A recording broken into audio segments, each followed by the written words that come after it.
He is Dry July Ambassador Adam Spencer, who's on the New South Wales Central Coast.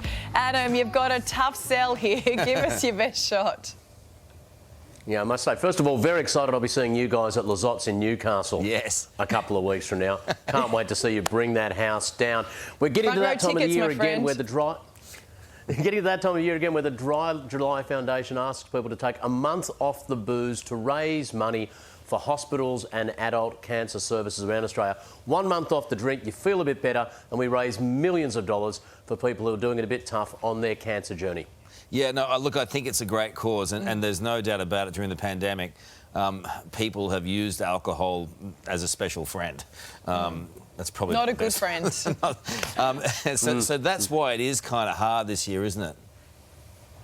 It's a tough one for some people going through the Sydney lockout. The next few days are going to be tough. I heard someone saying you can tell there's a lockdown. You should have seen the queues outside Dan Murphy's. But the reality is, even outside of lockdown, most people, when they ask how much do you drink, most people underestimate how much they drink. And the best thing about Dry July, it's not in some evangelistic teetotaling, you're going to go to hell movement. It's a chance to take a step back and examine your own relationship to alcohol.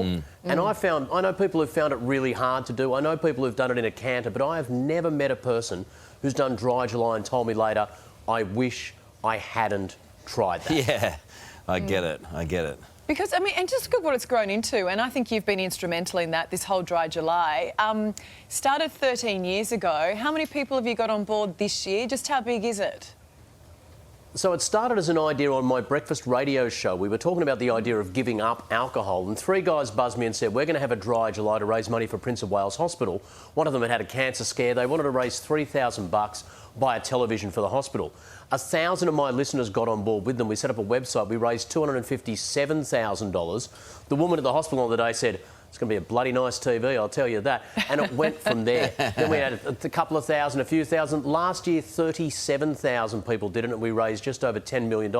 So across the journey, out of this silly idea, out of a talkback segment on a radio show, we've raised $60 million plus. And this year we're hoping for in the vicinity of 40,000 people to help us raise another $10 million for adult cancer services. You should be very proud of that. It is a huge thing, and look, some people do need a break, including Ali, and I think that it's time now for her to commit to Dry July. I'm not the one who calls booze my special friend. Yeah. I'm just saying. You don't think Chardonnay's your special friend? Chardonnay's different. That's actually a good point. Can you do Dry July but exclude certain things like Chardonnay? Yeah. Look, you can't exclude individual alcohols, but if you do have something really special like a wedding or your mate's 21st or something on a day, you can buy yourself a 1-day leave pass. They're $25 each.